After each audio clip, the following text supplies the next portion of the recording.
What's going on? YouTube Metal Complex here, and today I've got a special video for you guys.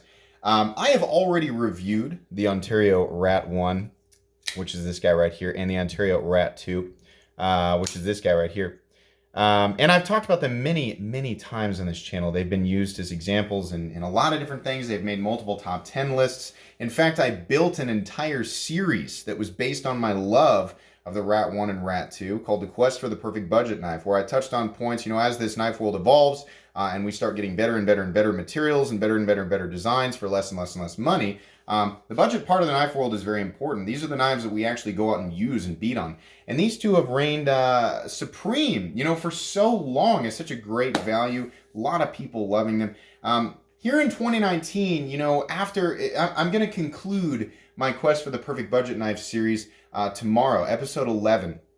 And before I do that, I want to talk about these knives and their, whether or not they're still relevant. Are they still up there? Are these knives still, desirable knives, good knives? Are they a good value here in 2019? So this is going to be a re-review of these knives, but I'm going to be comparing it with some knives that I think are just incredible for the money right now, and how they stack up against these two legendary champions.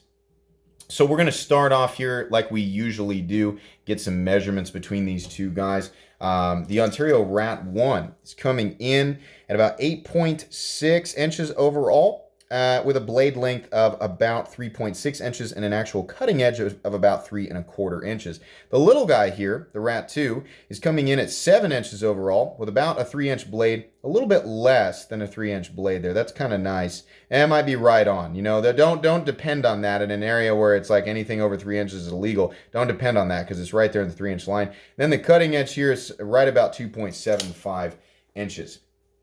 We'll go ahead and do some size comparisons here. Up against the Ontario Rat Model 1. I'm just kidding. That's not funny. That's the one I usually do first. Up against the Spyderco PM2. PM2 is coming in. Guess we should have both of them out here, right? PM2 is coming in at 8.6 inches overall, so you can see there. Smaller than the Rat 1, bigger than the Rat 2. How about up against the Benchmade Reptilian, or in this case, the Ritter Hogue? Ritter Hogue coming in at 8 inches overall. So you can see there, again, kind of the same thing. How about up against the Benchmade Bug Out? The Bug Out is coming in at about 7.5 inches overall. So you can see that the Bug Out's about a little bit bigger than the Rat 2, but not nearly as big as the Rat 1. And then, sorry, I'm taking the wrong knife away. And then last but not least, we have the Spyderco Para 3. The Para 3 is coming in at 7¼ inches overall. So just a hair longer than the little guy. Definitely smaller than the big one there. So how's the action on these guys? Well, they're running on phosphor bronze, which if you guys are familiar with my series, it may not be what everybody wants right now, in terms of fidget factor. Fidget factor is a big deal, right? That term has really taken over us. Fidget factor. Is it fun to play with? Because I like to play with my knives, right? If you're involved in this part of the knife world, if you're watching my channel, you're likely in that part that's like, we care about a whole bunch of other stuff on the knife besides whether or not it functions correctly. Functions great, but we really want to know is it bright? Is it shiny? Is it fun to play with? Does it make noises that are pleasant to my ears? Stuff like that. So these guys do not run on bearings, but they deploy no problem. You do need a little bit of extra encouragement considering the friction. It's not really friction, it's just pressure, tightness, I guess. The little guy here, this is lent to me by my buddy Alex. I actually recommend this knife to him. He uses it quite a bit. He keeps it in his truck. It's a little bit more snappy. It's got a lighter blade, so it takes about the same amount of encouragement, honestly, but it can be shaken in there. Neither of these guys, despite being used, and I don't know about Alex, but I've never taken mine apart. They've remained great. No blade play up, down, left, or right. Everybody's experience is going to vary, but this Rat 1 here, my Rat 1, I have more use experience than almost anything else in my collection. You guys know I love Spyderco knives. I love my Shaman, my Para 3, my Manix 2. I'm a huge Hinderer fan. I've owned many hinders. I haven't used as many as I've owned, but I still have more, work experience really with the Rat 1 than almost anything else. And I can tell you that I really do beat on this thing. I've done some light prying with it. In fact, I did here just recently, and nothing seems to come out of whack. Obviously, there is an amount of pressure you can apply to these things where it's just going to be too much. The same can be said with anything. We live in a finite universe, right? But use your best judgment. But these things are tough. So what materials? You guys know these newer ones here, are using D2 steel. The original ones that you can find in Aussage, you can actually still find them in Aussage. I'll say it's okay.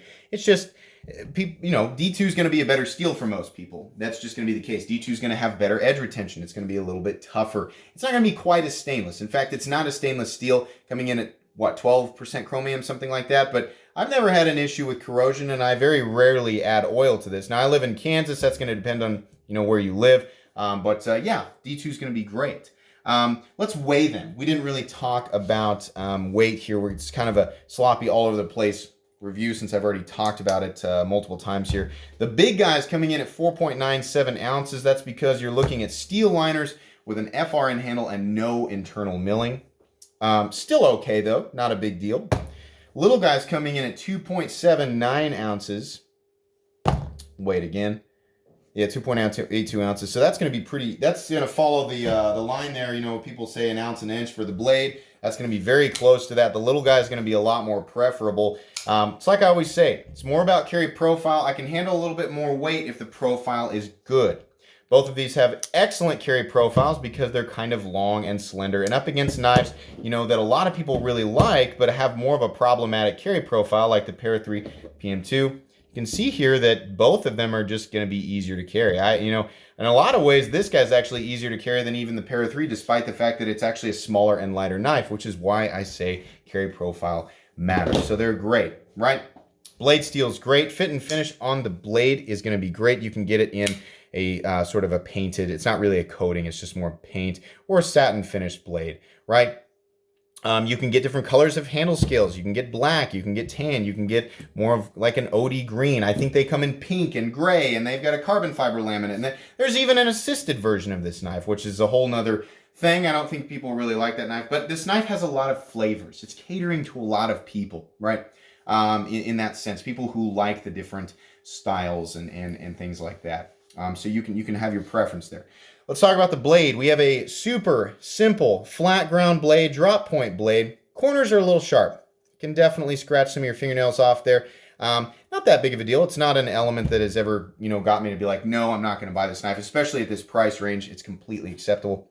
Fit and finish on the blade itself is great. The edge gets very thin, especially considering we don't start off with a blade thickness that's really all that thick. You can see there 110. Let's do it back here just to be sure. Yeah, about 110 thousandths on this guy. We'll zero out and do the little guy, and even less than that, less than 1/10 of an inch on the little guy there. So considering the amount of room you have to drop and how it drops straight from the spine, you do end up with a very slicey, performance-oriented blade that still has reasonable thickness down to the tip, even the little guy, right? So you can see here that these knives have both been used for things. I mean, it's like, take my word for it, right? I mean, it's like, unless there's pictures, it didn't happen, or video didn't happen. I get that. But yeah, I use mine hard. I know Alex uses his hard.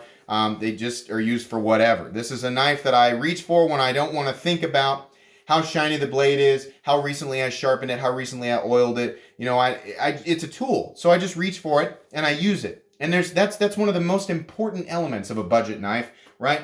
You're not spending a lot of money on it. It should be easy to manipulate. It should have good ergonomics. It should have dependable materials, right? Including the blade steel. And the blade should be ground in a way that's going to accentuate cutting so that you don't have to think about how you're holding it, how it's positioned. It needs to cut. Cut something and put it back in your pocket. The Rat does that. And that's why it was so popular. It doesn't have the most, shiny aesthetic. It doesn't have an aesthetic that says, look at me, I'm the next biggest, baddest, brightest thing. It doesn't say that. It looks like a tool, right? It looks like something that you would wrap your hand around and use to cut into a box or a piece of wood or rubber or rope or whatever, right? Looks like a knife. They do a good job keeping their branding a little, kind of down, not crazy. It says Ontario Knife Company, Rat Model 1 and D2. Then it says Taiwan on the other side. These knives are made in Taiwan, which is fine. That's what I expect, But yeah, fit and finish is great. Everything is straightforward. It's very tool oriented. There's no pump or frill.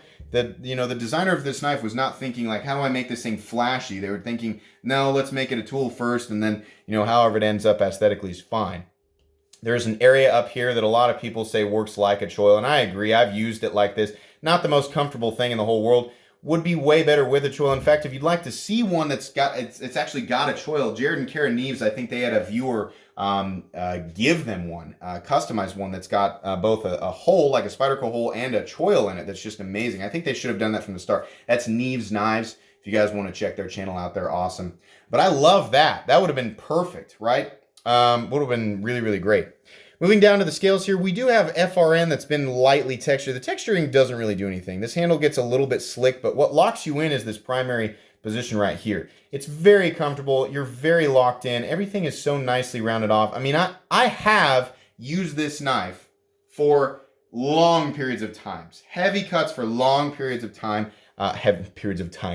Periods of time. Whatever. You guys get what I'm saying. And it just doesn't hurt my hand. My hands are fine.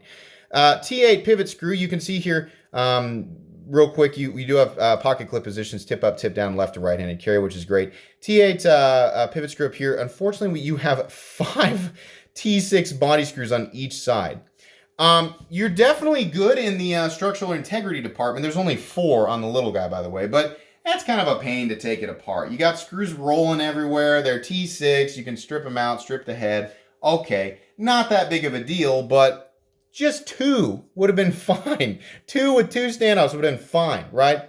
There is a lanyard hole back here. It is out of the way, but the pocket clip actually is moved down to make room for that lanyard hole, and that was a huge issue when you talk about the Spyderco Para 3.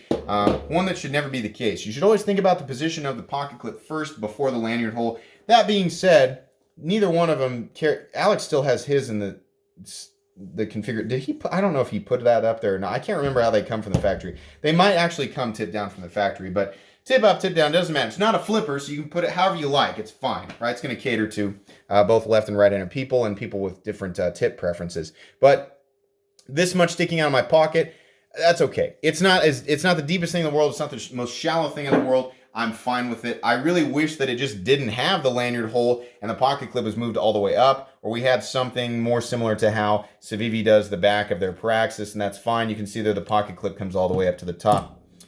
Anyways, moving on here, we do have much of the same on the other side, except that there's a pocket clip here, and the pocket clip is great. It's very similar to a Benchmade style pocket clip. It's got 3 screws in there. It's going to hold on. You can see there, neither clip. Alex doesn't carry his. His sits in his truck, but I do carry mine, and it's held up just fine. I've thrown this knife around. Nothing has ever come loose. Fine with that. Mine has the exact same centering that it had the day that I got it. You can see the grind is a little bit off.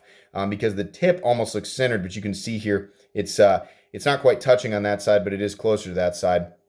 That's fine. It doesn't rub. It has stayed this exact same action, as long as I've had it. Alex's is leaning a little bit more this way, but same thing. It hasn't really caused an issue. There's no blade play on either of them, up, down, left, or right. Neither of these have been notorious for having accidental disengagement issues. That's fine.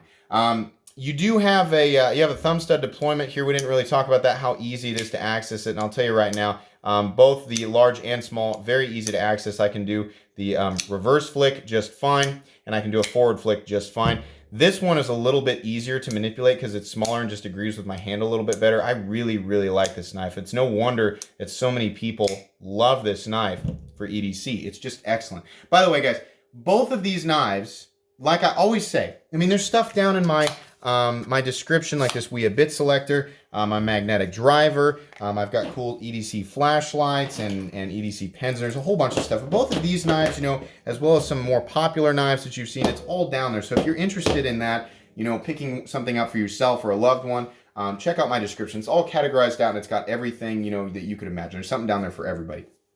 But, really, coming full circle here, you know, in 2019, yeah, there's some things that we have figured out as the knife community that are you know, less than perfect on the Rat, right? But this is still, it's an amazing knife. You know, this is definitely still a great knife. It's one that just about, in fact, I still regularly recommend this knife to people who are just starting out in the knife world, or just somebody who's looking for a functional tool, because they just work so well. I want to show some knives. I want to do some comparisons here against some really popular EDC knives that we've seen that have just kind of blown the world away. Let's talk about Gonzo knives first. Now, a lot of people get really upset when I bring up Gonzo. Sorry, they're going to be shown on this channel. This is the FH12. There's an FH11 and G10 and an FH12. Now, the crazy thing about Gonzo knives is you're able to get incredible action, incredible fit and finish, D2 steel, and in this case, a stainless steel frame lock, right? Good carry profile, good. I mean, they consider a lot of things. There's a lot of extra polishes. A lot of people would say that the Gonzo knives are definitely better in the final polishing and fit and finish department than the Rat.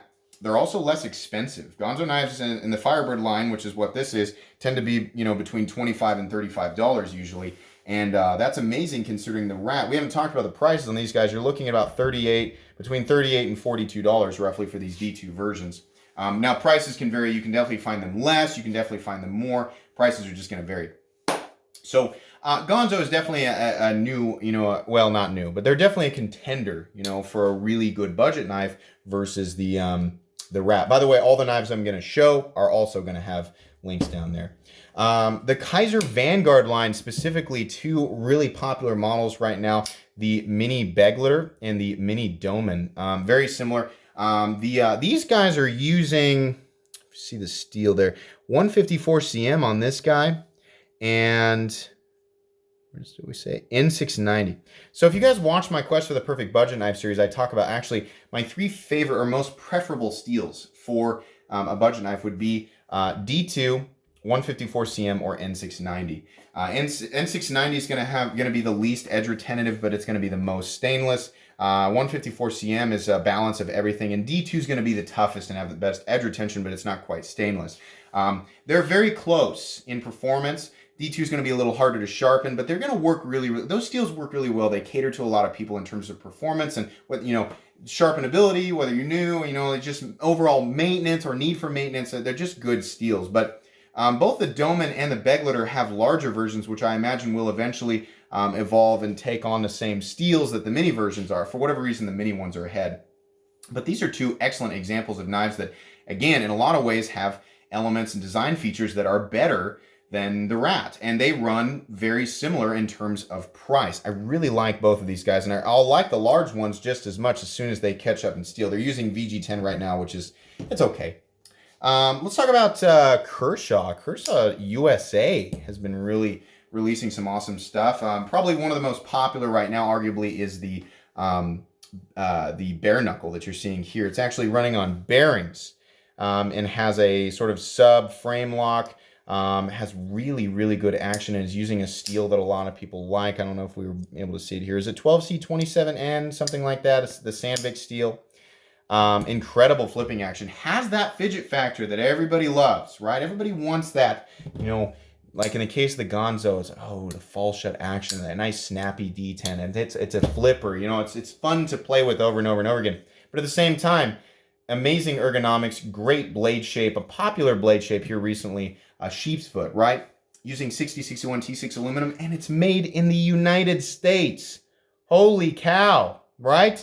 That's definitely a contender. That bare knuckle has really caught people's attention here lately, and is definitely one. It does cost a little bit more money. That's the first thing people are going to say. Well, it costs a little bit more money. Well, that's the thing you got to ask yourself. Are you willing to spend a little bit more money to get a knife that has arguably a better warranty, more readily available parts should something break? For a lot of people, the answer is going to be yes, and for that reason, it's definitely a contender. You know, it's definitely gonna challenge the throne here against the Rat 1 and Rat 2. Another brand that has kind of taken the budget world by storm, and one of my favorite brands, is Besttech. Man, Besttech really goes down the whole like functional, like they do the same thing as the Rat in terms of like, let's just make a functional design. Now they've got some crazy designs too, but you guys know I love the Lion. This is the Paladin. We haven't reviewed that one yet, but straightforward blade, straightforward handle design. But they're able to mix in some flash and some frill with a design that is 100% functional. You know, they really care about their ergonomics, placement of the jimping, style of the blade, materials, things like that. This knife is, of course, utilizing D2. It's got a great pocket clip. It's got minimal hardware, which is definitely something that's better than the Rat. You have a proprietary front head there, but you do have a T8 body screw back here. I've never tried to take a Besttech knife apart, but I've never really needed to. They also run on bearings. They've got great fidget factor. They're only, you know, a lot of times they're using T6, but it's a good setup. Besttech has a lot of incredible knives, and again, for roughly right around the same price point. You're looking, you know, at about $40, $50, $55, something like that. That's what you're going to get a Besttech for. So definitely a contender. Let's talk about another knife brand that's just blew me away. Tucson. Oh my gosh, this is the TS49. Guys, this looks like a $250 knife. It isn't. It's like between 65 and 80 bucks, depending on where you're looking. But D2, we've got sort of a Tanto drop point blade with some amazing finish work on it. Contoured titanium bolster setup with carbon fiber, real carbon fiber, right? And look at the micro milling in there. Insane. T8 pivot. You've got a nice big lanyard hole. It looks like a titanium backspacer. Amazing pocket clip. You've got the over travel stop, the steel lock bar insert. Incredible action. I mean, oh my gosh. Yeah, this Tucson is definitely the future of budget knives. I mean, the very near future. You know, they're utilizing TC4 titanium, which costs less to shape and to mold and to purchase in its raw form and turn into a knife. Those are Chinese-made knives. We use 6AL4V over here, which I'm recently finding out is literally the exact same. It has the same cake mix, right? Just called something else over there. So they're able to build these super high-quality titanium frame locks and use steels like D2, and then come up with a price point that's just completely and totally acceptable for what you're getting, because we're used to spending way more money to get knives like this. They are more expensive than the Rat, and perhaps they do have elements that are not needed, like a lot of the flash and the titanium and the carbon fiber and all that. But is it a contender? Yeah, absolutely. 100% it is. There's a certain point where most of us are just like, boy, you know what? The price is so close. I don't necessarily need all that flash, but that is pretty cool. And just for a few more bucks, or in that case, maybe 30 or 40 more bucks, you know, I can have a knife that's in some people's eyes is 10 times better. In some people's eyes, it's not. You know, from a functional standpoint, remember, it does just cut, and it's close to the same. It's kind of in between. The TS49 is sort of in between, you know. And there's some disadvantages. The blade grind is not. It's a little bit thicker. It's a little bit thicker blade, you know. So it depends. It's in the eye of the beholder. Let me show one more here, and I'm going to talk more about this in my conclusion, my episode tomorrow, where I conclude the quest for the perfect budget knife. I want to talk about a brand that I just think is doing almost everything exactly right, and that's Civivi. I reviewed this knife this week, and I just lost my mind for it. You know, I have a video out there called the top 5 best budget knives, or the top 10. I will be redoing that. I've handled more budget knives in the last 6 months than I have in my entire life, and that's largely due to my friends, the Neves, Jared and Karen Neves. I want to mention them again over at Neves Knives. Please go subscribe to them. They're awesome, and they deserve so many more followers than they have. But they showed me a whole bunch of stuff. Now this was actually donated to the channel by my buddy Ken, but Civivi is very careful. I mean, you can tell that they approach their designs very carefully. They know what we're looking for. They know what type of people shop in this price range. They know where, you know, where to put a knife. You know, I mean, in terms of like what type of knife to design for what price range. The budget world is very popular, and the around $50 price point is also very popular.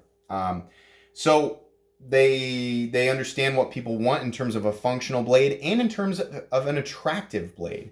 They also have clearly taken note of what handle shapes and designs work and what's popular in terms of material and just the visual aspects, right? This is the Praxis up here, by the way, which again is down in the description if you want to pick that up. The Praxis is a beautifully simple design, but it also has elements, like little things like just the colored liners and the satin finish on the blade, little things that spice the knife up that probably didn't add too much in terms of cost from a manufacturing standpoint, so they were still able to keep the price down. It's got a pocket clip that people like, a pocket clip position that people like, a backspacer setup that people like. It caters to both right and left-handed people. It's got that amazing flipping action and fidget factor that people like, while being, about a shake-shut sort of setup. It's a liner lock. It's going to come centered. This one's not, but it's been used a little bit, but it's very, very close. You can see there. I mean, it's very, very close to center. And it's solid all the way around. It's something that caters to me, or something that I like. It's got the forward choil, an actual choil, right? Not one here. The truth about the Praxis is it's using 9CR18 MOV steel, which I've come to learn recently is a very desirable and very preferable steel in this price range, both in terms of what to expect for the money and in terms of when you're actually using your knife and having to resharpen it. The Praxis is an example of a folding knife that is better than the Rat in almost every way, shape, or form. An argument could be made that when you really get down in the dirt and the debris, that phosphor bronze is going to be better than bearings. And I would agree with that. In fact, I touch on that in my Quest series, and I say that ideally, I would have phosphor bronze, and I actually wouldn't have a flipper. Ideally, I would have a thumb stud that would act as an external stop pin, but holy moly, did they do that right. They also, as I found out on camera during the review, used T8 body screws. T8 pivot, T8 body screws, and there's 2 going into a backspacer. Not 10, 2. The only things, when I concluded, the only things that I didn't like about the Praxis were just the bill of the pocket clip and the fact that the pocket clip screws weren't recessed. Whatever. So there's an example of a knife that's better in almost every way, shape, or form, and most of the people buying knives in this world are gonna, unless it just comes down to aesthetics, you could be, aesthetics. You could be like, hey, listen, functionally all the way around, the Praxis, functionally and in terms of people's preferences, I agree. On the Praxis, it looks like it's probably the better knife, but I just like how the Rat looks, and I'm going to buy that. That's fine. It's fine. You can totally. Everybody can get whatever they want for whatever reason they want. But when I think about my internal checklist of a pocket knife, and going down the list, if it were a versus this knife versus this knife, this is such a great knife, and I love it. But the Praxis is so much better. And that's just what happens over time as old kings get dethroned and then new suitors come into place, And the Praxis, I think, is an example. Somewhere between the Praxis and the amazing refinement of this TS49, I think is where we're going to start seeing the budget knife world go. And I'm happy for that. I'm very excited about that. So, but I know I'm sure you guys who are still around are like, okay, that's fine. You're comparing, but the question you asked at the beginning of the video, and you said you were reviewing it again, is the Rat 1 and the Rat 2, are they still good knives? Are they still recommendable knives in 2019? Yeah, these knives are great. Listen, if you truthfully want just a straightforward cutting, I have so many people ask me every day in my actual life who know me as a knife guy, say, hey, listen, I know you got all this flashy stuff and you like this crazy high. Listen, I just want a pocket knife. I just want a good pocket knife that's just going to work and I don't have to mess with anything and I don't want any crazy, but I always recommend the Rat. Listen, to my crazy knife fans or fans of this knife world that are getting into the enthusiast part of it, you're wanting the best example of what 2019 has to offer in terms of a budget knife, you'd be hard pressed to beat the Praxis. But if you're on the other end of that and you're just wanting a straightforward utilitarian cutting tool with good materials for a good price that's going to treat you well for a long time, is the Rat 1 and the Rat 2 and D2 steel, are they still good picks in 2019? Yeah. 38 to, it's right around the $40 mark. Yes, they're great knives. I still recommend them. They're going to lack some of the refinement, some of the more preferable materials that some of these other knives are going to, but it's just, they're still in a really good place. Are they the king? I don't think they're the kings anymore. I think that their time has come and gone, and if they haven't been completely replaced yet, something's definitely coming soon. You know, my whole series was about hypothetically creating a knife that was a direct evolution of the Rat 1 and Rat 2, addressing everything that I perceive to be as an issue and building a better platform for a price that I think everybody or most people would agree on.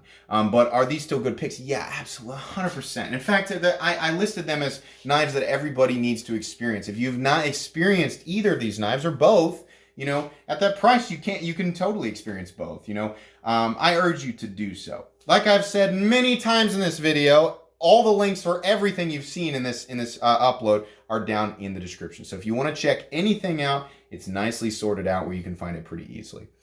Guys, that's going to be pretty much for this. I'm hesitant to call it a review or overview because it was more of a discussion. That's going to be pretty much it, though. If you enjoyed this video or at least found it entertaining, please leave a like. If you'd like to check out my other content, I do, of course, have lots of videos of knives that are either expensive or inexpensive that I do or don't like, so check that stuff out. And if you enjoy all my content, go ahead and click on this Metal Complex logo right here and subscribe because there's definitely more content coming. Thanks again for watching, everybody, and have a great day.